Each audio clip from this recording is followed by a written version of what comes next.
예배 광고입니다.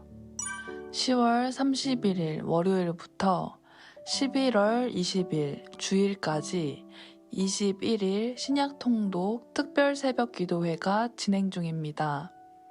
추수감사절 특별한 기도회 추수를 경험하시는 시간 되시기 바랍니다. 다음 주일은 추수감사 예배로 드려집니다. 교회 김장에 함께 수고하여 주신 모든 분들께 감사드립니다. 자격증 및 수능을 준비 중인 청년들을 위해 함께 기도해 주시기 바랍니다. 11월 19일 토요일은 교회 대청소가 있습니다. 성도님들께서는 함께 참석하셔서 청소와 더불어 교제하시는 시간 되시기 바랍니다. 2023년 중식 섬김표가 예배당 뒤쪽에 배치되어 있습니다. 중식 섬김에 대한 마음이 있으신 성도님들께서는 원하시는 주에 성함을 적어주시기 바랍니다. 우리 교회는 유튜브 채널을 운영 중입니다. 예배와 신앙을 돌아보는 컨텐츠에 성도님들의 많은 이용 바랍니다. 아름다운 섬김입니다. 중식 제공의 유기봉 장로님께서 중식 봉사의 은혜 목장에서 섬겨주십니다. 이번 주 생일을 맞으신 분은 박현희 집사님이십니다. 생일을 진심으로 축하드립니다.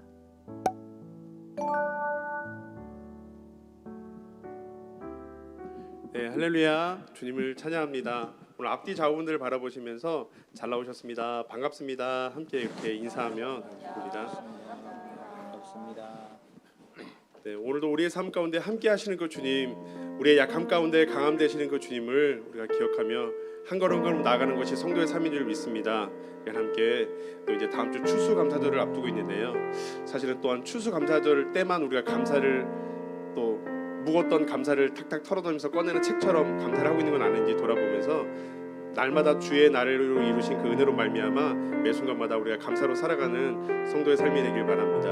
함께 이 시간에 함께 기쁨으로 그 주님의 은혜를 감사하며 찬양하며 나가도록 하겠습니다.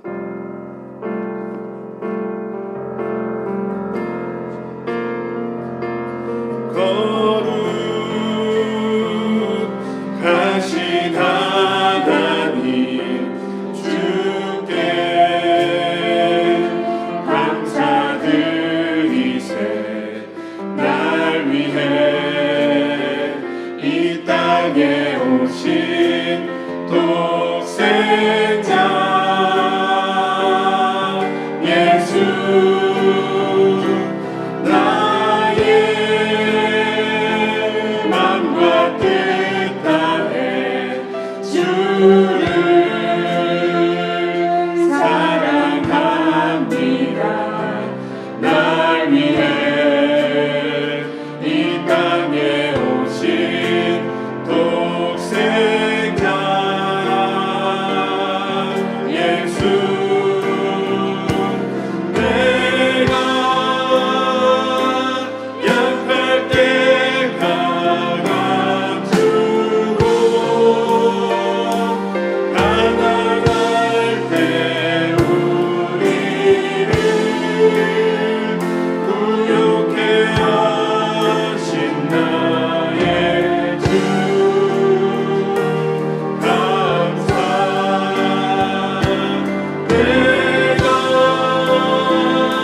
땅에 오신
빛으로 부르셨네.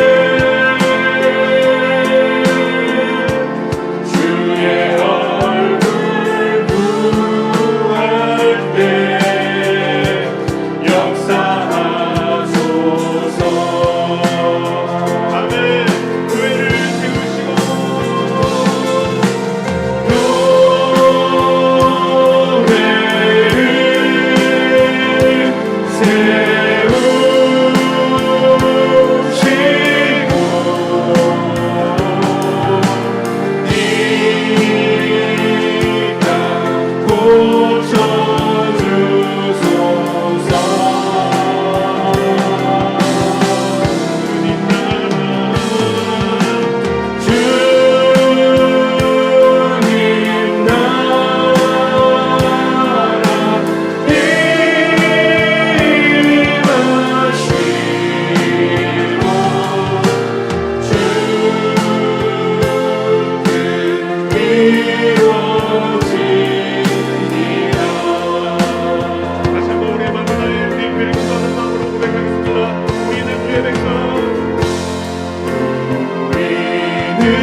할렐루야. 주님은 신실하십니다.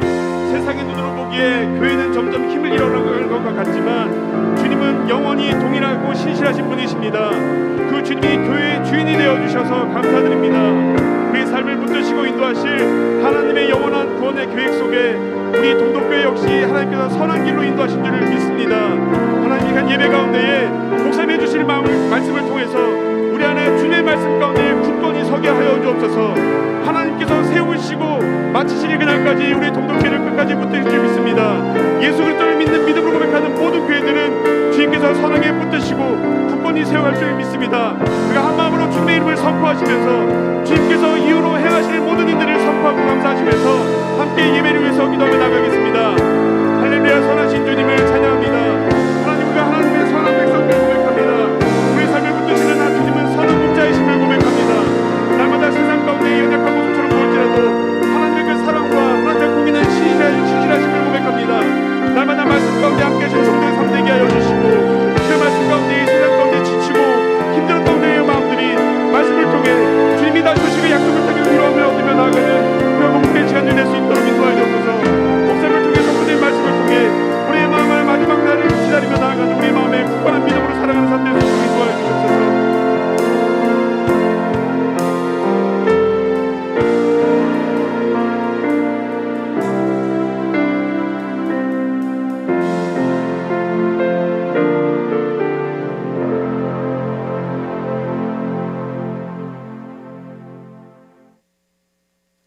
너희가 내게 부르짖으며 내게 와서 기도하면 내가 너희의 기도를 들을 것이요 너희가 온 마음으로 나를 구하면 나를 찾을 것이요 나를 만나리라. 아멘. 사랑과 은혜가 풍성하신 전지전능의 하나님 아버지 감사를 드립니다. 울긋불긋 아름다운 단풍들이 산과 들에 가득하여 웅장함을 느끼는 계절 속에 하나님 지으신 우주의 모든 세계가 참으로 아름답다 고백하며 찬양과 기쁨으로 감사 예배를 드리게 하시니 감사를 드립니다. 이 아름다운 계절 속에 하나님의 생명의 말씀을 통하여 우리의 심령과 영혼이 새롭게 변화되게 하시어서 하나님의 능력과 사랑을 증거하는 자가 되고 화평의 도구가 되게 하여 주시옵소서. 전지전능하신 하나님 아버지, 우리나라 대한민국을 불쌍히 여겨 주시옵소서. 많은 이들이 서로의 탓을 하며 진실과 거짓의 공방을 놓고 요동하는 요지경 속을 불쌍히 여겨 주시옵소서. 대통령과 위정자 모든 국민들이 겸손함으로 낮아지게 하시고 자신들을 먼저 진실함에 다져보게 하시어서 모든 이들이 지금까지 지켜주신 하나님의 은혜를 생각하며 감사함으로 기도하게 하시어 정치가 바로 서고 경제가 회복되며 사회가 안정되고 남과 북이 평화를 이루게 하여 주시옵소서. 우리 동독교회를 사랑하여 주시는 하나님 아버지 감사를 드립니다. 담임 목사님을 비롯하여 모든 성도가 서로 사랑하며 섬기는 교회가 되게 하시고 지역 사회에 그리스도의 향기를 전하는 교회가 되게 하여 주시옵소서. 성령 안에서 성도가 하나 되게 하시고 각자 맡은 바 사명과 직분에 합력하여 선을 이루게 하시어 하나님의 영광을 드러내는 교회가 되게 하여 주시옵소서. 추수감사주의를 준비하면서 21일 특별 새벽 기도회를 시작하여 모든 성도들이 기도의 제목을 세우고 말씀을 통독하며 간절한 마음으로 기도하고 있습니다. 모든 성도들의 삶을 아시는 하나님 아버지 응답하여 주시어서 모든 성도들의 하나님께 영광 돌리고 감사드리는 귀한 시간이 되게 하시고 풍성한 추수감사주의를 준비할 수 있도록 인도하여 주시옵소서. 귀한 시간 말씀을 대언하시는 담임 목사님께 성령의 능력으로 강하게 붙들어 주시고 말씀 듣는 모든 성도들이 집중하여 말씀을 청송하고 순종하는 마음으로 지켜 행하게 하여 주시옵시고 이 시간 삶의 근심과 걱정을 주님의 십자가에 다와 내려놓고 하나님께서 주시는 위로와 평안을 얻게 하여 주시옵소서. 수능생들을 위해 기도하고 있습니다. 계획된 삶의 비전 속에서 하나님의 뜻을 깨닫게 하시고 건강한 시간 속에 잘 준비하여 좋은 결과로 감사의 시간이 되게 하여 주시옵소서. 찬양으로 영광 돌리는 찬양대원들을 축복해 주시고 교회를 위해 수고하고 봉사하며 헌신하는 모든 교육자와 예배를 돕는 모든 손길 위에 하늘 곳간이 활짝 열리는 은혜가 풍성하게 하여 주시옵소서. 우리의 간구와 찬양을 들으시는 예수 그리스도의 이름으로 기도드립니다. 아멘.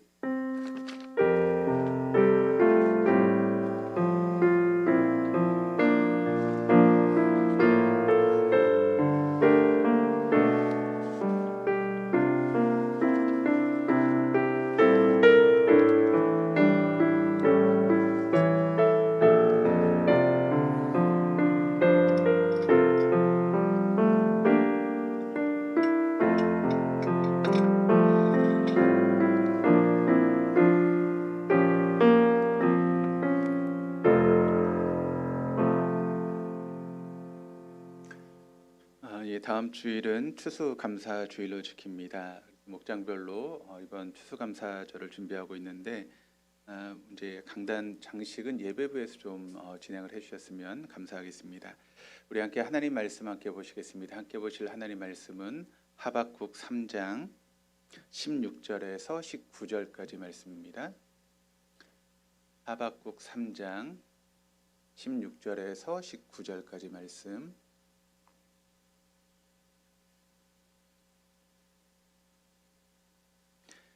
찾으셨으면 우리 한 절씩 교독하시겠습니다. 내가 들었으므로 내 창자가 흔들렸고 그 목소리로 말미암아 내 입술이 떨렸도다. 무리가 우리를 치러 올라오는 환난 날을 내가 기다림으로 썩이는 것이 내 뼈에 들어왔으며 내 몸은 내 처소에서 떨리도다.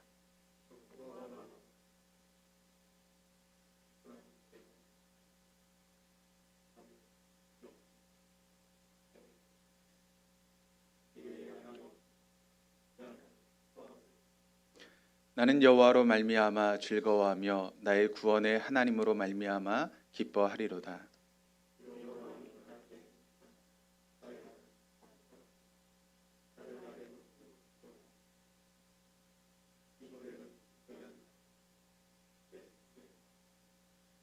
아멘. 할렐루야. 우리 하나님 날마다 새 일을 행하시는 분이십니다. 믿으십니까? 날마다 새 일을 행하신 하나님은 특별한 경우를 제하고는 사람을 통해서 일하시죠. 어떤 사람입니까? 영과 진리로 예배하는 사람. 영으로 예배한다라고 하는 것은 성령의 이끄심을 따라 예배하는 것이고, 또 진리로 예배한다라고 하는 것은 진리의 말씀 앞에 나의 삶을 조종하고 순종하는 것입니다. 오늘도 이 시간 함께 예배할 때 성령의 이끄심을 따라 그리고 진리의 말씀 앞에 여러분의 삶을 조종하고 또 순종하심으로 하나님의 새 역사의 주인공 되시는 우리 모두 될 수 있기를 주님의 이름으로 축원합니다. 오늘 우리가 보고 있는 이 하박국의 말씀은 너무나 잘 알고 있는 그런 말씀이죠. 특별히 17절에서 19절까지의 말씀을 다시 한번 음미해 보면 이렇게 기록을 합니다. 비록 무화과 나무가 무성하지 못하며 포도나무에 열매가 없으며 감람나무에 소출이 없으며 밭에 먹을 것이 없으며 우리의 양이 없으며 외양간에 소가 없을지라도 나는 여호와로 말미암아 즐거워하며 나의 구원의 하나님으로 말미암아 기뻐하리로다. 주 여호와는 나의 힘이시라. 나의 발을 사슴과 같게 하사 나를 나의 높은 곳으로 다니게 하시리로다. 이 말씀은 우리가 너무나 잘 알고 있는 그런 말씀입니다. 그래서 이 말씀은 굉장히 익숙한 그런 말씀이죠. 그런데 여러분, 익숙하다라고 하는 것과 또 이 말씀을 깨달아 안다라고 하는 것은 다른 의미의 이야기입니다. 익숙할 수 있지만 이 말씀의 의미를 깨닫지 못할 수도 있는 것이죠. 또 이 말씀을 깨달아 알았다라고 하는 것과 우리의 삶을 통해서 실천하는 것은 또 다른 의미입니다. 그러므로 익숙한 말씀의 그 의미를 우리가 깨달아야 되고 또 깨달은 그 말씀을 우리의 삶 가운데 실천할 때 그 말씀의 능력이 우리의 삶 가운데 나타나는 것이죠. 그러므로 이 말씀이 익숙한 것으로 그치는 것이 아니라 이 말씀의 의미를 깨달으시고 또 여러분의 삶 가운데 실천하심으로 말씀의 능력이 나타날 수 있는 우리 동독의 모든 교우들 다 될 수 있기를 바랍니다. 이 말씀이 익숙하지만 그 의미를 깨닫지 못하시는 분들이 많이 있습니다. 또 깨달아 알았지만 그 말씀을 삶 가운데 실천하시는 분들은 더더욱 없는 것을 우리가 볼 수 있게 됩니다. 그렇다면 여기 오늘 본문의 말씀처럼 하박국이 드리고 있는 그런 감사, 여러분 이런 감사를 여러분 하실 수 있겠습니까? 정말 우리의 삶 가운데 하박국이 드리고 있는 그런 감사의 삶을 저 여러분이 살고 있다라고 생각하십니까? 하박국이 대단한 사람이라서 여러분 이런 감사를 드리고 있는 것일까요? 그가 우리와 정말 틀린 그런 부류의 사람이기 때문에 이런 감사를 드릴 수 있는 것입니까? 그렇지 않습니다. 그는 역시 우리와 성경에 같은 사람입니다. 성경의 말씀을 보면 특별한 사람은 없습니다. 다 똑같은 사람이지 어떤 사람이 특줄 나가지고 대단한 믿음을 가지고 태어난 사람은 없다는 것이죠. 다 똑같은 사람이고 다 성경에 같은 사람인데 어떻게 하박국은 이런 감사를 그의 삶 가운데 드릴 수 있었을까요? 이 시간 그 문제를 함께 풀어보는 그런 시간을 가지려고 합니다. 그래서 우리 모두가 하박국과 같은 그런 믿음의 감사의 사람이 될 수 있기를 주님의 이름으로 축원합니다. 오늘 말씀을 먼저 가보면 하박국이 어떤 상황 가운데 삶을 살고 있었는지를 먼저 살펴봐야 되는데 이 문제를 풀어보기 위해서 그가 살았던 삶의 모습을 보게 되면 하박국은 우리로부터 이제 지금으로부터 2600년 전, 그러니까 기원전 한 610년 전으로 해서 사역했던 그런 예언자로 알려지고 있습니다. 그런데 이 남유다에 있어서 609년이라고 하는 그런 시기는 굉장히 큰 사건이 일어났던 그런 시기입니다. 그때가 어떤 시기인가 하면 바로 남왕국의 왕이었던 요시야가 죽임을 당하는 그런 시기가 기원전 609년의 그런 일입니다. 요시야라고 하는 왕은 남왕국 왕들 중에서도 굉장히 여러분 그렇게 뛰어나고 훌륭했던 왕으로 알려져 있습니다. 하나님을 경외하는 마음을 가지고 있었고 또 동시에 나라를 다스릴 수 있는 그런 지도력을 갖춘 인물이었습니다. 그리고 그가 왕이 되었을 때 종교 개혁뿐만 아니라 사회 개혁을 이루었던 그런 왕이었습니다. 그래서 그 당시 요시야가 다스리고 있었던 그 남왕국은 하나님의 은혜 가운데 머물던 그런 나라였죠. 그런데 그런 요시야 왕이 609년에 죽임을 당하게 됩니다. 그리고 왕이 죽자 구심점을 잃어버렸던 이 남왕국 왕은 다시 걷잡을 수 없는 소용돌이 속으로 빠져들어갑니다. 그러면서 점점 사회적으로 그런 혼란이 가중되게 되고 또 백성들은 점점 타락해가는 그런 모습들이 일어나기 시작하죠. 그때 역사 속에 등장하는 바로 인물이 누구인가 하면 오늘 본문에 나오고 있는 하박국이라고 하는 그런 예언자가 그런 역사 속에서 등장하게 되는 것입니다. 그런 위기 상황 가운데 그런 민족의 어려움을 끌어안고 기도하기 시작합니다. 하나님 앞에 기도하기 시작하면서 그가 놀라운 일들을 이뤄가게 되는 것이죠. 이것이 바로 그가 이제 처했던 그런 환경이었다라고 하는 것을 우리가 염두에 두고 이 말씀을 봐야 됩니다. 네, 하박국이 자신이 처했던 이런 여러 가지 어려움의 환경 가운데 마치 하나님께 항변하듯 질문하는 것으로 이 말씀이 지금 시작을 하고 있습니다. 하나님, 지금 조국 남왕국 유다 왕국이 처한 상황이 너무나 힘들고 어렵습니다. 답답해서 견딜 수가 없습니다. 그런데 하나님은 도대체 뭘 하고 계시는 것입니까? 우리나라가 이 민족이 이렇게 어려운 가운데 있는데 왜 하나님은 침묵하고 계십니까? 하나님, 도저히 우리가 견딜 수 없는 이런 상황인데 왜 하나님은 침묵하시고 아무 응답이 없으십니까? 정말 우리를 사랑하시는 것이 맞습니까? 라고 하는 그런 항변으로 하나님께 질문하며 말씀이 시작되고 있죠. 1장 1절에서 3절까지의 말씀을 우리 한번 세 번역으로 한번 같이 한번 읽어보시겠습니다. 이것은 예언자 하박국이 묵시로 받은 말씀이다. 살려달라고 부르짖어도 듣지 않으시고 폭력이다 하고 외쳐도 구해주지 않으시니 주님 언제까지 그러실 겁니까? 어찌하여 나로 불의를 보게 하십니까? 어찌하여 악을 그대로 보기만 하십니까? 약탈과 폭력이 제 앞에서 벌어지고 다툼과 시비가 그칠 사이가 없습니다. 이게 무슨 말씀입니까? 지금 세상이 돌아가는 그런 꼴을 도저히 이해할 수 없다는 이야기입니다. 세상 돌아가는 것을 보면 정말 하나님이 살아계신가? 라고 하는 그런 의문이 들 정도로 세상이 지금 어렵고 힘들다는 것입니다. 그런데 하나님 우리를 정말 사랑하신다면 왜 이런 일들이 우리의 삶 가운데 이루어지고 있는 것입니까? 정말 하나님이 우리를 사랑하시는 것이 맞습니까? 라고 항변하며 하박국이 하나님 앞에 질문을 던지고 있습니다. 그런데 이렇게 항변하며 하나님께 질문을 던지고 있는 하박국에게 하나님께서 주시는 응답이 1장 5절에서 10절까지 말씀을 통해 나타나고 있는데 그 말씀을 요약하면 뭔가 하면 하나님께서 바벨론이라고 하는 그런 나라를 들어서 조국 남유다를 징벌하시겠다라고 하는 그런 말씀이 5절에서 10절까지 말씀을 통해 쭉 이어지고 있습니다. 한번 생각해 보시길 바랍니다. 지금 너무나 힘들고 어려운데 앞이 보이지 않는 그런 상황 가운데 있는데 엎친 데 접진 격으로 하나님은 바벨론이라고 하는 그런 나라를 도구로 삼아서 바로 남유다를 치고 징벌하시겠다라고 하는 그런 이야기를 하고 있는 것이죠.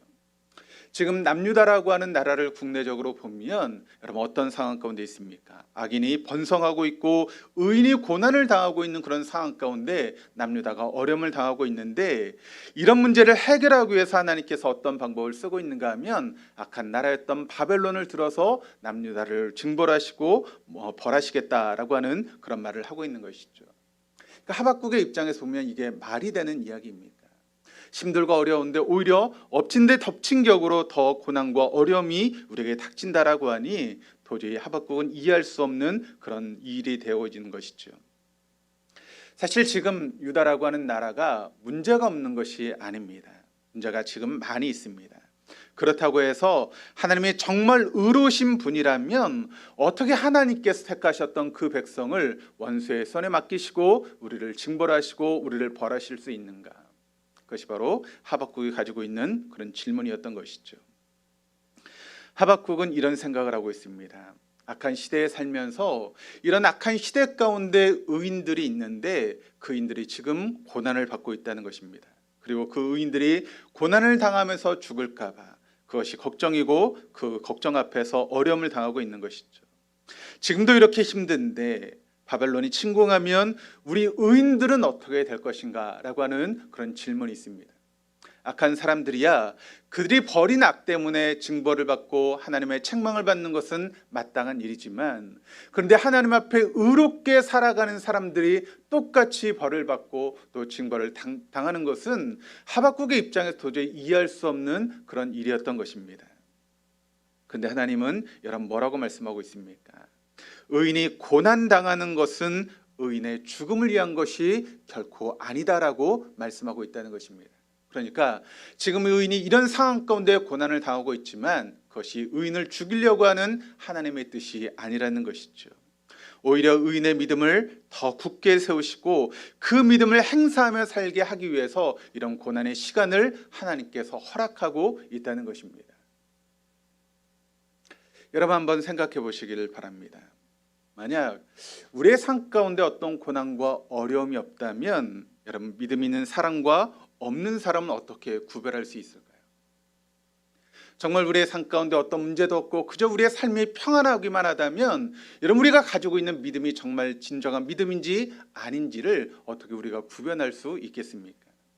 고난이 닥치고 어려움이 닥치게 될 때 그 고난이라고 하는 환경을 통해서 하나님은 의인을 찾고 있고 믿음이 있는 사람들을 찾고 계시다라고 하는 것이 오늘 본문의 말씀을 통해서 하나님께서 우리에게 주시는 말씀입니다.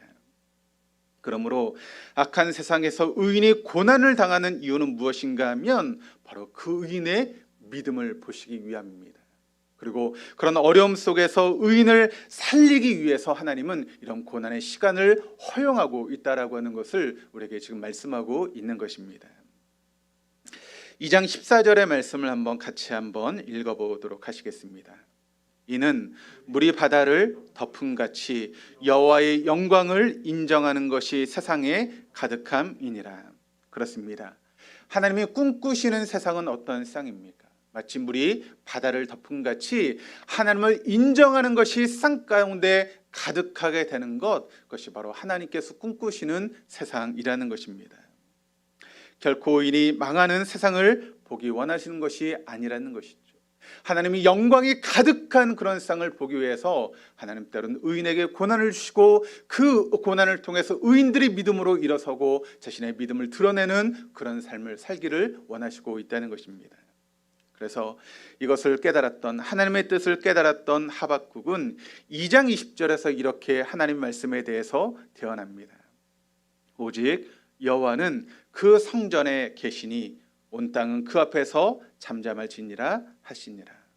그러니까 절대 주권자 되신 하나님 앞에서 인생은 잠잠해야 된다라고 하박국이 말씀합니다. 그렇습니다. 내가 감히 거룩하신 그분께 어떻게 항변할 수 있겠습니까? 의인을 살리고자 하시는 하나님의 의도와 방법을 깨달았던 하박국은 더 이상 하나님 앞에 항변할 수 없게 되었던 것입니다. 그리고 그 입술에서 열광적인 노래가 터져나오기 시작하는데 3장 2절의 말씀을 우리 같이 읽어보시겠습니다. 여호와여, 내가 주께 대한 소문을 듣고 놀랐나이다. 여호와여, 주는 주의 일을 이 수년 내에 부응하게 하옵소서. 이 수년 내에 나타내시옵소서. 진노 중에라도 긍휼을 잊지 마옵소서. 아멘. 그런데 여러분, 우리가 이 하박국 3장 2절의 말씀을 많이 알고 있는 말씀입니다. 그런데 이 말씀의 의미를 여러분 제대로 알고 계십니까? 많은 교회들이 이 말씀을 오용하고 남용하는 경우들이 많이 있습니다. 그래서 가끔씩 이 말씀을 가지고 신년표로 삼는 경우도 많죠. 그래서 우리에게 부흥을 주옵소서라고 하는 그런 표를 가지고 이 말씀을 인용하기도 합니다. 그래서 우리 교회가 한 100명 정도 모이는 교회인데 1000명이 되는 그런 교회로 우리 교회를 부흥하게 해주십시오. 아직 우리 교회가 어떤 건물을 건축하지 못하고 있는데 하나님께서 부흥케 하셔서 우리가 건물을 짓고 부흥하는 교회가 되게 해주십시오라고 하는 그런 의미로서 이 말씀을 사용하기도 합니다. 그런데 여러분, 사실 여기 나오는 이 부흥이라고 하는 그런 단어가 그런 의미를 가지고 있는 여러분 단어라고 생각하십니까? 부흥이라고 하는 것은, 진정한 부흥은 무엇인가 하면 하나님이 지금 악한 나라 바벨론을 들어서 하나님의 백성인 우리를 여러분 징벌하시겠다는 것입니다. 그래서 남유다가 폭삭 망하는 것, 그것이 바로 오늘 말씀을 통해 나타나고 있는 부흥이라고 하는 단어의 의미입니다. 그러니까 우리가 생각하고 있는 부흥이라는 단어하고 전혀 맞지 않는 그런 말씀의 의미인 것이죠. 그런 방법을 통해서, 다시 말해서 하나님은 고난이라고 하는 환경을 통해서 하나님의 사람 의인을 찾으시고 그것을 통해서 그 사람들을 통해서 새 역사를 이루어가시는 놀라운 하나님의 뜻을 이루어가지고 있다는 것입니다. 그래서 그들을 통해서 물이 바다를 덮음같이 하나님의 영광으로 가득한 그런 세상을 만들어가는 것, 그것이 바로 하나님께서 말씀하시고 있는 부흥이라는 것입니다. 이제 하박국은 의인에게도 고난이 필요한 이유를 알게 되었던 것이죠. 평안하면, 아무런 문제가 없으면 정말 우리의 믿음을 드러낼 수 있는 여러분 상황이 되지 않지 않습니까? 그러나 우리에게 고난이 닥치고 어려움이 찾아왔을 때 정말 내가 하나님 앞에 믿음을 가지고 있는지 여러분 그때 드러나는 것 아니겠습니까? 그 고난 가운데 하나님을 바라보고 어떤 어려운 환경 가운데도 하나님을 의지하며 나아갈 때 바로 우리의 믿음이 드러나고 나타나는 것 아니겠습니까? 그때 하박국의 입에서 터져나오는 고백이 바로 3장 2절의 고백이었던 것입니다. 여호와여, 내가 주께 대한 소문을 듣고 놀랐나이다. 여호와여, 주는 주의 일을 이 수년 내에 부응하게 하옵소서. 이 수년 내에 나타내시옵소서. 뭘요? 뭘 나타내고 뭘 드러내려는 것입니까? 그것은 바로 바벨론 침공을 통해서 이 나라가 쫄딱 망하는 것을 하나님 빨리 드러내 달라는 것입니다. 그와 같은 일들을 통해서 하나님의 영광이 가득한 그런 세상을 만들어가는 하나님의 일을 지금 만들어 달라고 이야기하고 있는 것입니다. 그러면서 하박국이 덧붙이고 있는 말이 무엇입니까? 하나님 진노 중에라도 긍휼을 잊지 말아 주십시오. 하나님의 진노가 이 땅 가운데 임하지만 그러나 의인을 향하신 하나님의 긍휼은 잊지 말아 주십시오라고 그렇게 간절하게 부탁하며 기도하고 있는 것입니다. 그런 의미에서 많은 사람들이 부흥과 성장을 혼동하는 경우들이 많이 있습니다. 진정한 부흥은 하나님이 꿈꾸시는 세상이 이루어지는 것이 진정한 부흥입니다. 하나님이 꿈꾸시는 세상은 어떤 세상입니까? 물이 바다를 덮은 같이 하나님의 여러분 영광이 인정되는 것이 세상에 가득한 것, 그것이 바로 하나님이 꿈꾸시는 세상의 모습 아니겠습니까? 그런데 하나님은 어떤 경우에도 결코 의인이 망하는 세상을 보시기를 원하지 않으신다는 것이죠. 오늘 본문의 상황은 2600년 전에 남유다 왕국에만 해당되는 그런 이야기겠습니까? 아닙니다. 이 시대를 살고 있는 우리에게도 해당되는 이야기입니다. 여러분, 이 나라가 어려운 가운데 있습니다. 얼마 전만 해도 이 땅 가운데 젊은이들 157명이 목숨을 잃어버리는 그런 일들이 이 땅 가운데 있고, 또 경제적으로 힘들고 어려운 일들이 벌어지고 있습니다. 나라가 국민을 지켜주지 못하고 불법이 횡행하는 그런 일들이 지금 이 땅 가운데 벌어지고 있다는 것이죠. 그렇다면 2600년 전 어려움과 고난 가운데, 또 사회가 타락하는 그 시대 가운데 하나님께서 주셨던 이 말씀이 이 시대를 살아간 우리에게도 해당되는 말씀 아니겠습니까? 그렇다면 이런 상황 가운데 하나님께서 진정으로 원하시는 것이 무엇이겠습니까? 그것은 바로 부흥인 줄 믿습니다. 우리의 삶 가운데 정말 쫄딱 망해라, 더 망해야 돼, 더 망해야 돼. 이것이 바로 하나님께서 우리에게 말씀하고 있는 내용 아니겠습니까? 그래서 이제 의인이 남을 거예요. 정말 믿음을 가지고 있는 의인들이 남게 될 것이고, 정말 하나님을 제대로 믿는 사람들이 남을 거라고. 그리고 그들로부터 다시 시작하는 것입니다. 그들로부터 시작해서 하나님의 영광이 가득한 세상을 만들어가는 것, 그것이 바로 이 시대를 향하신 하나님의 뜻이 아니겠습니까? 하나님은 어떤 경우에도 결코 의인이 망하는 세상을 보기를 원치 않으십니다. 그래서 이제 마지막 노래를 부르고 있죠. 비록 무화과 나무가 무성하지 못하며 포도나무에 열매가 없으며 감람나무에 소출이 없으며 밭에 먹을 것이 없으며 우리의 양이 없으며 외양간에 소가 없을지라도 나는 여호와로 말미암아 즐거워하며 나의 구원의 하나님으로 말미암아 기뻐하리로다. 주 여호와는 나의 힘이시라 나의 발을 사슴과 같게 하사 나를 나의 높은 곳으로 다니게 하시리로다. 여러분, 이 말씀이 이해가 되십니까? 이 말씀이 어떤 상황 가운데 쓰여졌는지 여러분 이해가 되십니까? 이제 머지않아 이방 민족이었던 바벨론이 쳐들어와서 이 남유다 나라를 쑥대밭으로 만들 그런 일이 앞으로 벌어지게 되는 것입니다. 그때가 되면 무화과 나무가 무성하지 못하게 될 것이고 포도나무에는 열매가 없을 것입니다. 감람나무에도 소출이 없게 될 것이고 밭에는 먹을 것이 없게 되는 것입니다. 우리에는 양이 없고 외양간에는 소가 없게 되는 그런 상황들이 이제 곧 바벨론의 침략을 통해서 남유다 가운데 벌어지게 될 그런 일이라는 것이죠. 하박국은 그때에도 오직 여호와로 말미암아 내가 즐거워하며 나의 구원의 하나님으로 말미암아 나는 기뻐하게 될 것이다라고 그렇게 고백하며 말씀하고 있는 것입니다. 그렇습니다, 여러분. 구원받은 우리는 지금 내 주변에 일어나는 상황들이 여러분 좋아져서 기뻐하고 감사하는 것이 아닙니다. 혹시 그렇지 못할지라도, 아니 지금 내 주변에서 일어나는 상황이 어렵고 힘들다 할지라도 여러분 그런 상황 가운데 하나님 앞에 감사하고 기뻐하는 것이 진정한 믿음의 사람 아니겠습니까? 구원받은 우리는 지금 내 주변에서 일어나는 일들이 다 이해가 돼서 감사하는 것이 결코 아닙니다. 도저히 이해가 되지 않는 상황이 우리의 삶 가운데 넘쳐나지만 다만 내가 믿고 있는 하나님, 공의로우신 하나님, 그 하나님이 얼마나 나를 사랑하는지 알기 때문에 그 하나님을 바라보며 우리가 감사하게 되는 것입니다.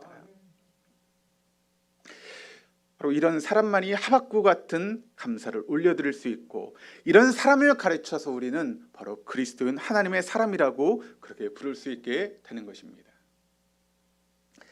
그러므로 감사라고 하는 것은 상황에 대한 반응이 아닙니다.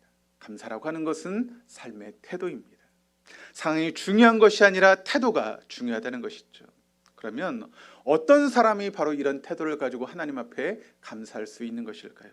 그것은 바로 궁극적으로 하나님의 하나님 되심을 인정하는 사람, 그것을 제대로 아는 사람, 하나님이 누구인지를 분명하게 아는 사람만 이런 태도를 가지고 어떤 상황 가운데, 이해가 되지 않은 삶의 환경이라 할지라도 그 상황 가운데 하나님 앞에 감사하며 기뻐하는 삶을 살 수 있게 된다는 것입니다.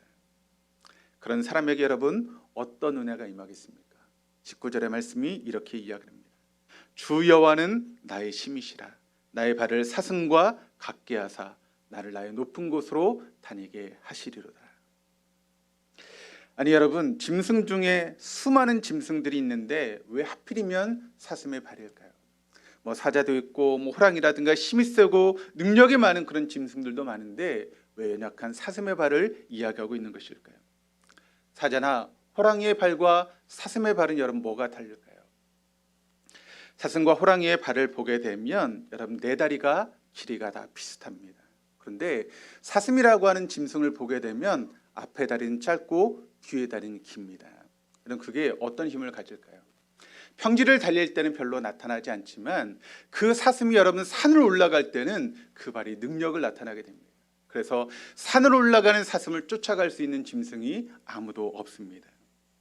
높은 산을 올라갈 때는 감히 사자도 호랑이도 그 어떤 것도 사슴을 쫓아갈 수 없는 것입니다. 앞은 다리가 짧고 뒤는 길어서 껑충껑충 뛰어 올라 산을 올라갈 수 있는 것이죠. 그래서 주 여호와는 나의 힘이시라. 나의 발을 사슴과 같게 하사 나를 높은 곳으로 다니게 하시며. 언제 이런 일이 벌어지겠습니까?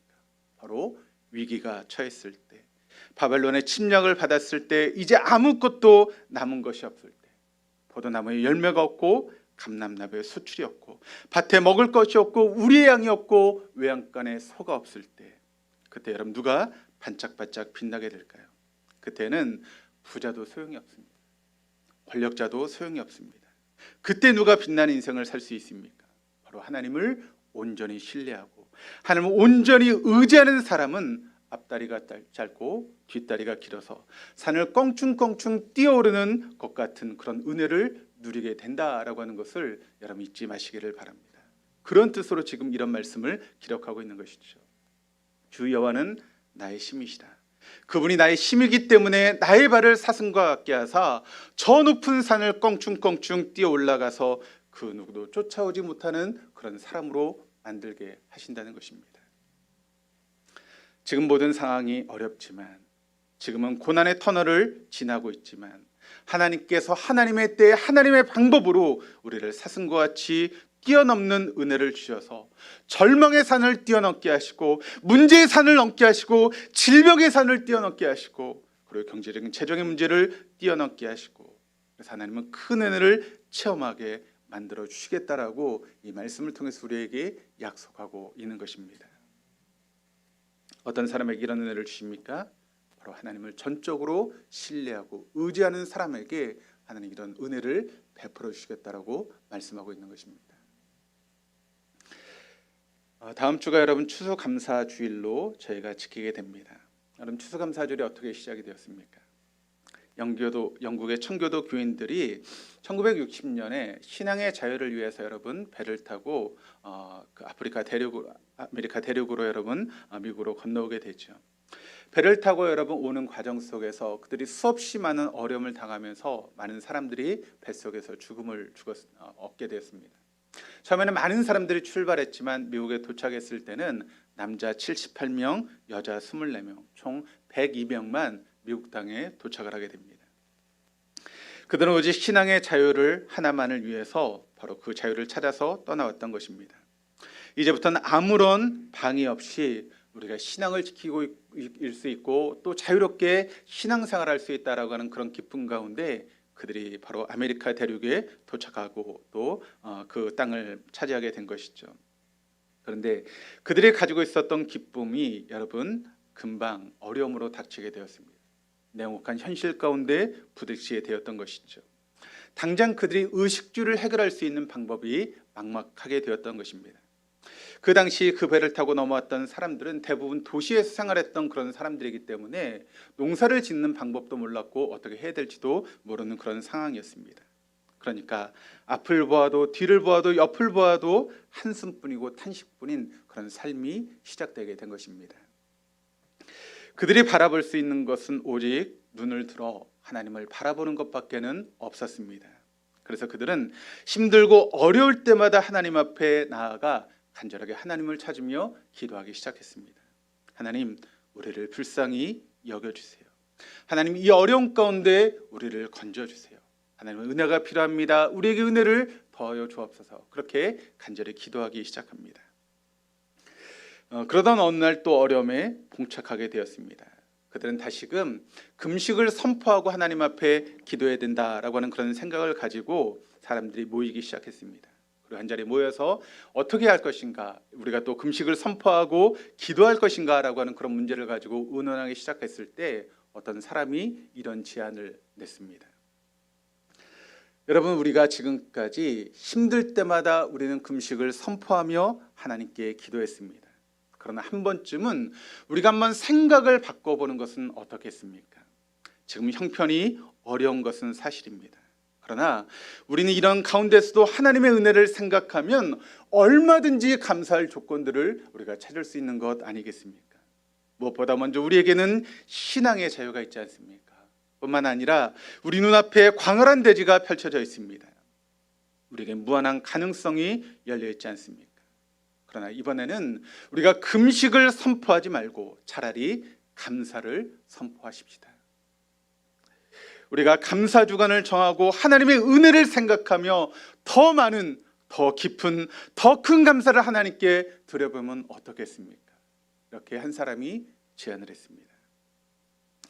그의 말에 그곳에 모였던 사람들이 모두 깊은 감동을 받게 되었고, 그래서 그들은 다른 때처럼 금식 주간을 선포하고 막 매달려 간절히 기도했던 것이 아니라 오히려 감사 주간을 선포하고 하나님께 감사하기 시작했습니다.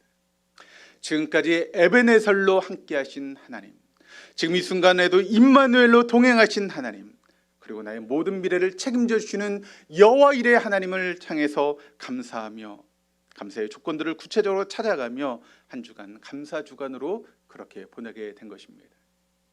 그리고 자기들을 향한 하나님의 은혜를 생각하며 하나님 마음 깊은 곳에서 우러나오는 그런 감사를 하나님께 사람들이 드리기 시작했던 것입니다. 그리고 그렇게 한 후에 믿음으로 씨를 뿌리기 시작했죠. 눈물을 흘리면서 씨를 뿌리기 시작했던 것입니다.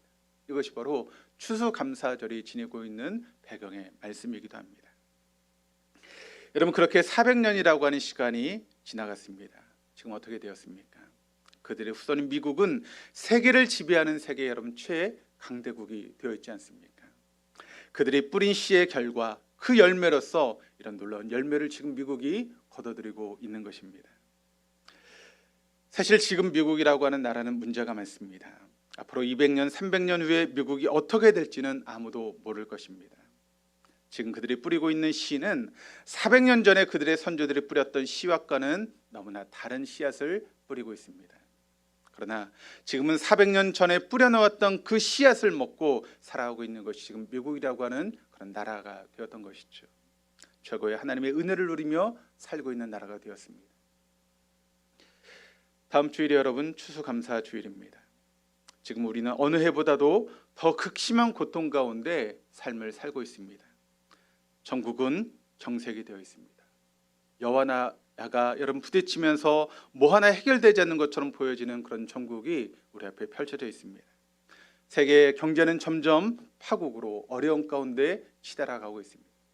많은 경제학자들이 내년 정도야 돼야지 우리가 밑바닥을 치고 올라오게 될 것이다 라고 하는 그런 이야기들을 공통적으로 이야기를 하고 있습니다. 그러나 여러분, 아직 멀었습니다. 사회적으로 이 혼란을 어떻게 수습할지 사분오열되어서 갈갈이 찢어져 있는 것이 우리나라의 현실 아니겠습니까? 이런 때 추수감사주의를 지킨다는 것이 우리에게 여러분 얼마나 부담스러운 일입니까?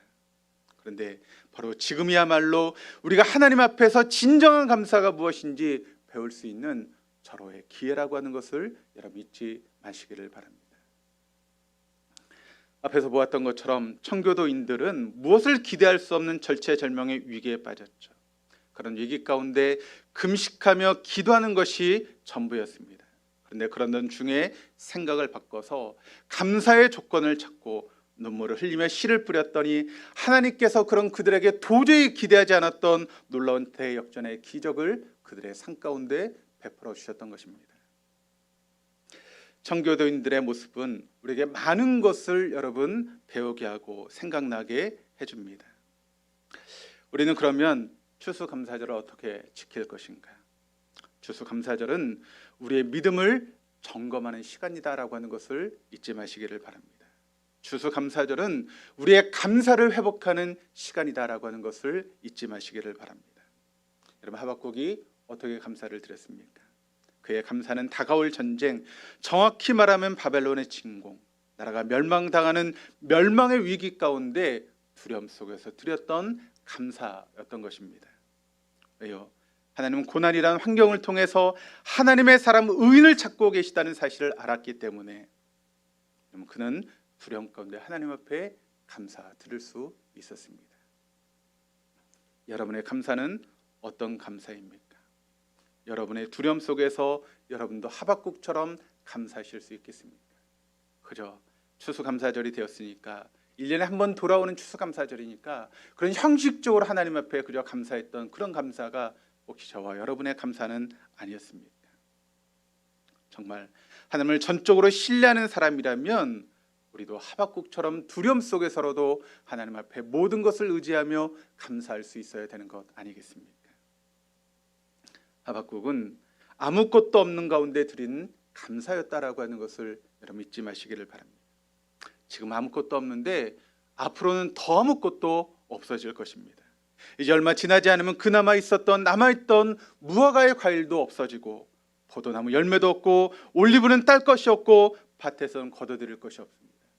우리는 양이 없고 외양간에는 소가 없을지라도 그런데 그런 상황 가운데도 하나님은 하박국은 하나님 앞에 기뻐하겠다라고 고백하고 있습니다. 하박국의 감사는 쫄딱 망해서 아무것도 없는 가운데서 드린 진정한 감사였다라고 하는 것을 우리에게 보여주고 있습니다. 여러분도 하박국처럼 아무것도 없는 가운데도 감사할 수 있겠습니까? 이런 일이 어떻게 가능할 수 있을까요? 18절이 우리에게 이렇게 증거합니다. 나는 여호와로 말미암아 즐거워하며 나의 구원의 하나님으로 말미암아 기뻐하리로다. 여러분, 하박국의 감사는 외부적인 상황 가운데 감사한 것이 아닙니다. 그의 감사는 하나님께로부터 온 것입니다. 나는 지금 주님 안에서 즐거워하고 나를 구원하신 하나님 안에서 내가 기뻐하겠다. 내가 지금 어떤 상황에 처해 있을지라도 하나님이 이것마저도 합력하여 선을 이루실 그 하나님을 신뢰하고 의지하며 나는 감사하겠다라고 그는 그렇게 고백하고 있습니다. 그렇습니다. 구원받은 우리는 지금 내 주변에서 일어난 일들이 너무 좋아서 감사하는 것이 아닙니다. 구원받은 우리는 지금 내 주변에서 일어나고 있는 일들이 너무 감사할 일이 많아서 감사하는 것이 아닙니다. 혹시 그렇지 못해도, 아니 지금도 그렇지 못한 일이 많지만 그럴지라도 감사하는 것이 구원받은 믿는 성도들의 감사인 줄 믿습니다. 왜냐하면 우리의 감사의 조건이 환경에서 오는 것이 아니기 때문에 그렇습니다. 우리의 감사의 조건 하나님 때문에 우리가 믿는 하나님 반드시 모든 것을 합력하여 선을 이루어 가실 그 하나님을 우리가 신뢰하고 믿기 때문에 어떤 상황 가운데도 두려움 속에서도 감사하는 것입니다. 절대 나를 고아와 같이 내버려 두지 않으시는 하나님, 절대로 나를 버리지 아니하시는 하나님, 그 하나님을 믿기 때문에 우리가 하나님 앞에 감사하는 것입니다. 이번 한 주간 동안 우리가 청교도인들처럼 나를 향하신 하나님의 그런 감사의 조건들을 다시 한번 기억해내는 그런 시간들이 되었으면 좋겠습니다. 하나님 앞에 감사를 선포하고 내 삶 가운데 함께 하셨던 그 하나님을 생각하면서 우리가 감사의 주간을 보낼 수 있는 저와 여러분이 되었으면 좋겠습니다. 여러분의 감사는 어떤 감사입니까? 여러분의 감사의 조건이 외부의 환경 때문에 드리는 감사입니까? 아니면 하나님으로 인해서 드리는 감사입니까? 저와 여러분의 감사가 하박국 같은 그런 감사가 될 수 있기를 주님의 이름으로 축원합니다. 우리 장로님들 성찬식 준비해 주시기 바랍니다.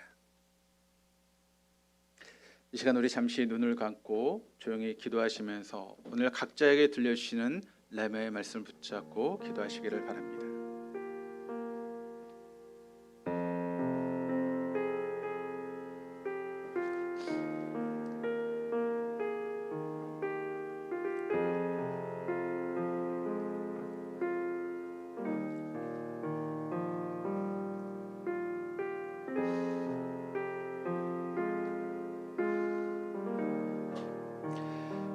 이제 나에게 들려주신 레마의 말씀을 붙잡고 부활하신 주님과 함께 믿음으로 살기를 원하는 성도들을 이 거룩한 은혜의 자리에 초대합니다. 우리 찬송가 228장 1절 4절 함께 부르시면서 떡을 받으시겠습니다. 떡을 받으신 후에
영원한 복을 내가 누리리.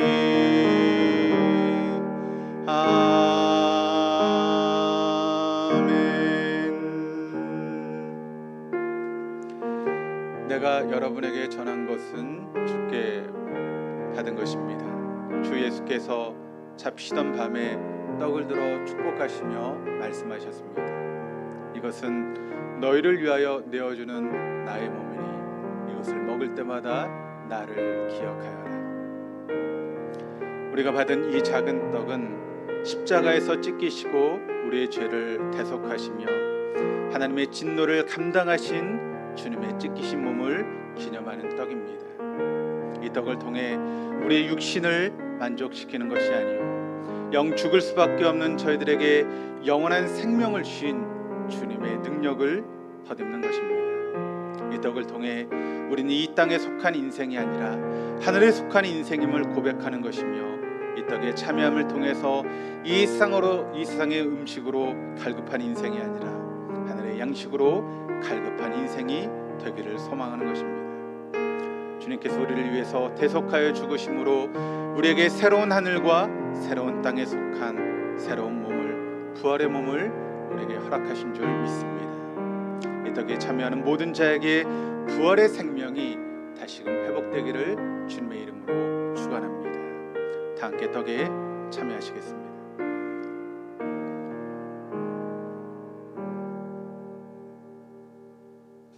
우리 주의 보좌로 나아갈 때 찬양하시면서 잔을 받으시겠습니다.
십자가의 보혈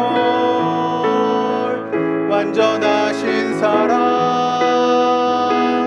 힘입어 나갑니다.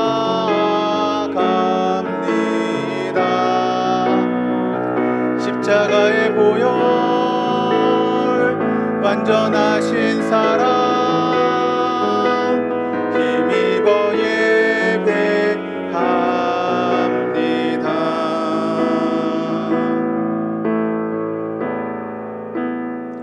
식사 후에 또 잔을 들고 말씀하셨습니다. 이것은 죄 사함을 얻게 하려고 너희를 위하여 흘리는 나의 피니 이것을 마실 때마다 나를 기념하여라.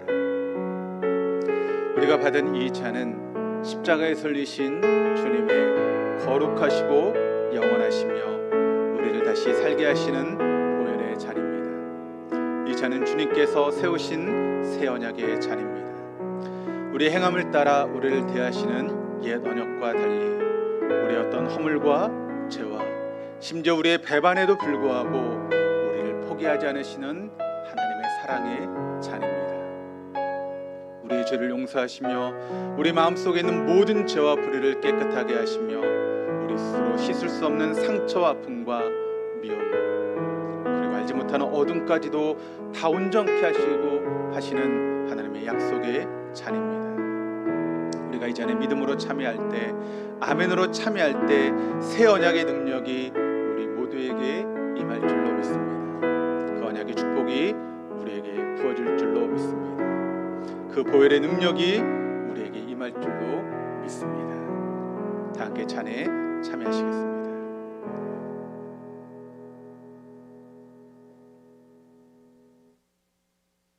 우리 화면을 보시면서 파송의 인사 함께 나누시겠습니다. 우리 주님은 십자가에 달려 죽으셔서 우리의 저주를 축복으로 바꾸어 주셨습니다. 우리 주님은 십자가에 달려 죽으셨다가 다시 살아나셔서 우리의 그리스도와 주가 되셨습니다. 우리 주님은 마지막 때에 다시 오셔서 우리를 어린 양의 혼인잔치에 초대해 주실 것입니다. 성찬을 받은 여러분, 이런 믿음을 가지고 세상으로 나아가 축복의 통로로 살아가십시오. 아멘. 성찬을 받은 우리는 부활하신 주님을 모시고 세상으로 나아가 축복의 통로로 살아가겠습니다. 아멘. 이 시간 찬송가 591장 함께 찬양하시면서 준비하신 예물 봉헌하시겠습니다.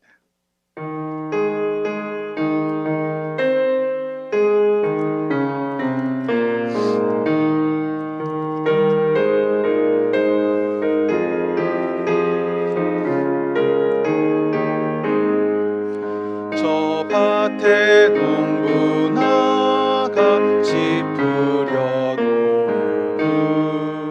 주 크신 능력 내려 잘 길러주셨네. 또 사시사철 따라 햇빛과 단비를 저 밭에 내려주니 그 사랑 한없네. 온갖 귀한 선물 주님이 주신 것 그 풍성하신 은혜를 다 감사드리세. 저 산과 들을 보라 참 아름답구나. 길가에 고운 꽃도 주님의 솜씨라. 저 공중 나는 새도 다 먹여주시니 그 사랑하는 자녀 돌보지 않으랴. 온갖 귀한 선물 주님이 주신 것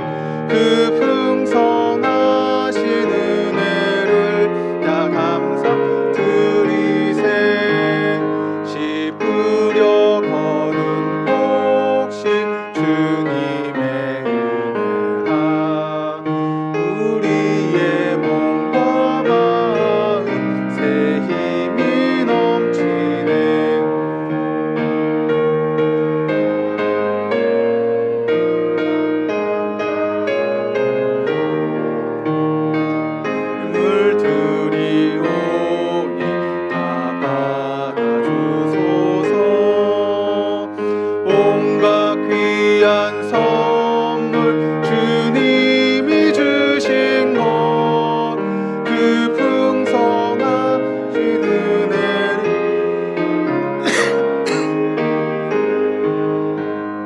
아멘.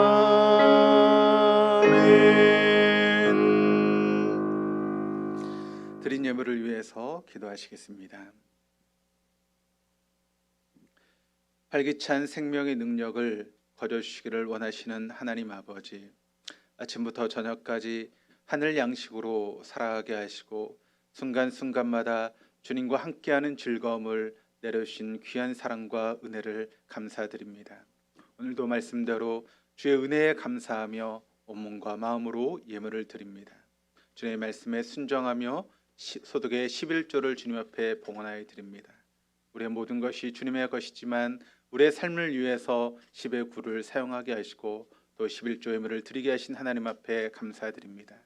11조 예물을 드린 손길마다 하나님의 약속처럼 누르고 흔들어 넘치도록 채우시는 하나님 놀라운 복과 은혜가 넘치게 하시고, 아직 믿음이 약해서 11조 예물을 드리지 못한 성도들이 있다면 그들에게 믿음을 더하여 주시고, 그들의 삶 가운데 축복하시는 놀라운 하나님의 은혜를 경험할 수 있는 우리 동독의 모든 교우들 다 되게 하여 주옵소서.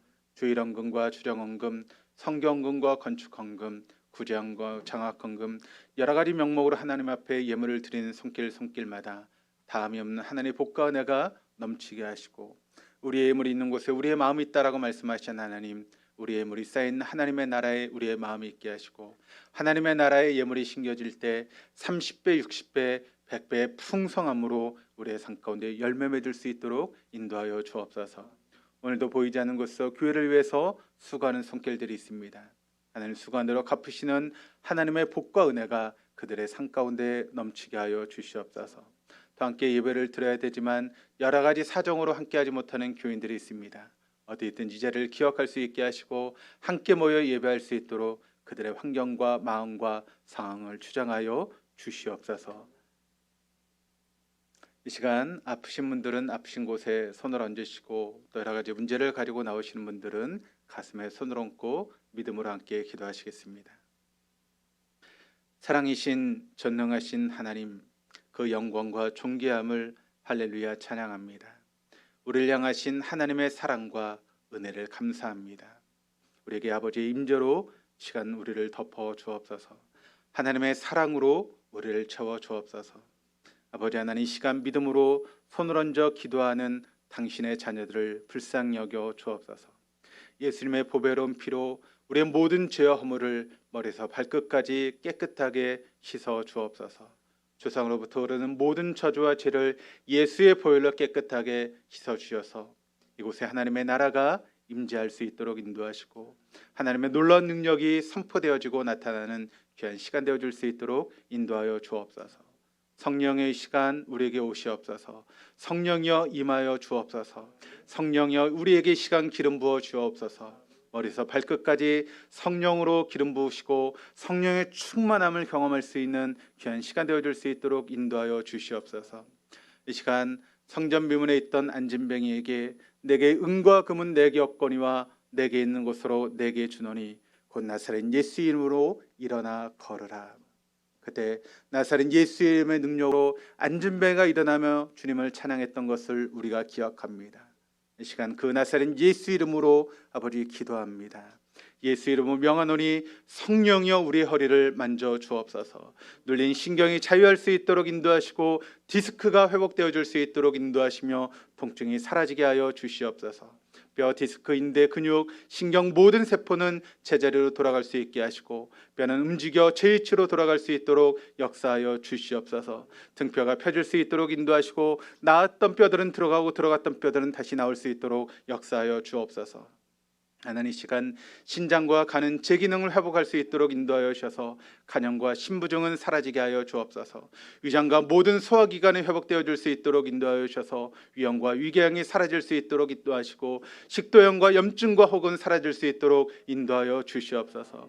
우리의 코가 시원하게 뚫릴 수 있도록 인도하시고 중농증과 비염과 결막염은 사라지게 하여 주시옵소서. 눈의 모든 신경과 각막과 동공이 움직여 회복되는 귀한 역사가 일어날 수 있도록 인도하여 주옵소서. 나쁜 세포는 제거되게 하셔서 모든 세포는 사라지게 하시고 막힌 혈관은 뚫어질 수 있도록 인도하시며 심혈관과 뇌혈관이 건강하게 하여 주시옵소서. 고지혈증이 사라질 수 있도록 인도하시고 빈혈이 회복되어 줄 수 있도록 인도하시고 혈압과 당뇨의 수치가 정상으로 회복될 수 있도록 역사하여 주시옵소서. 하나님, 암세포는 빠져나가고 정상적인 세포가 살아날 수 있도록 인도하시고 하나님 만드신 면역력이 회복되어서 하나님 신 면역력으로 건강하게 생활할 수 있는 우리 동독의 모든 교우들 다 되게 하여 주시옵소서. 하나님, 또 사랑하는 사람들에게 단점을 허락하신다고 말씀하셨는데 사랑 우리 동독의 모든 교우들에게 하나님 단점을 허락하여 주셔서 아버지 곤히 잠들게 하시고 평안한 가운데 일어날 수 있도록 인도하여 주시옵소서. 특별한 직접 우리를 만져 주옵소서. 예수님 우리를 안수하여 주시옵소서. 더 크게 더 강하게 만지시고 치료하여 주셔서 우리가 이 손을 뗀 후에는 하나님께서 우리를 치료하셨음을 고백하며 간증하는 우리 동독의 모든 교우들 되게 하여 주시옵소서. 하나님, 이 시간 여러 가지 문제를 가지고 주님 앞에 나와 가슴에 손을 얹고 믿음으로 기도합니다. 내 힘으로 내 능력으로 감당할 수 없는 인생의 문제들이 쌓여 있습니다. 그 모든 문제들이 얽히고 얽혀서 실타래처럼 얽혀있는 그런 문제 안에서 어찌할 바를 모르는 인생들이 주님 앞에 나왔습니다. 이 시간 믿음으로 주님을 바라보며 기도할 때 모든 아버지 실타래처럼 얽혀있는 모든 문제들이 풀려지는 은혜를 허락하여 주옵소서. 막혔던 하늘의 문이, 형통의 문이, 복의 문이 열려지는 귀한 시간 되어줄 수 있도록 우리의 삶 가운데 역사하여 주시옵소서. 감사하며 예수 그리스도의 이름으로 기도드립니다. 아멘. 이 시간 다 일어나셔서 우리 파송의 찬양 함께 찬양하시겠습니다.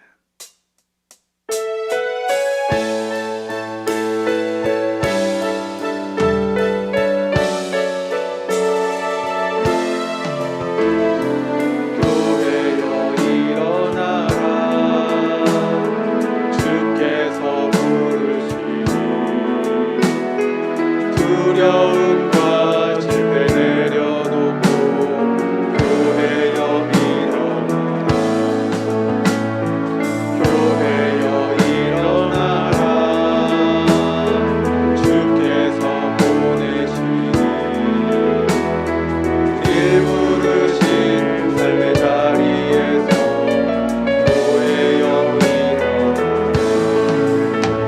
이 세상을 위해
지금은 우리 주 예수 그리스도의 은혜와 아버지 하나님의 무한하신 사랑하심과 성령님의 교통하시며 내주하심이 이제 환경을 바라보며 감사하는 것이 아니라 내 안에 계신 주님 하나님을 인하여서 감사하기를 다짐하는 우리 동도의 교우들과 그 가정과 하시는 모든 일들 위해 지금부터 영원토록 함께 하시기를 간절히 축원하옵나이다. 아멘.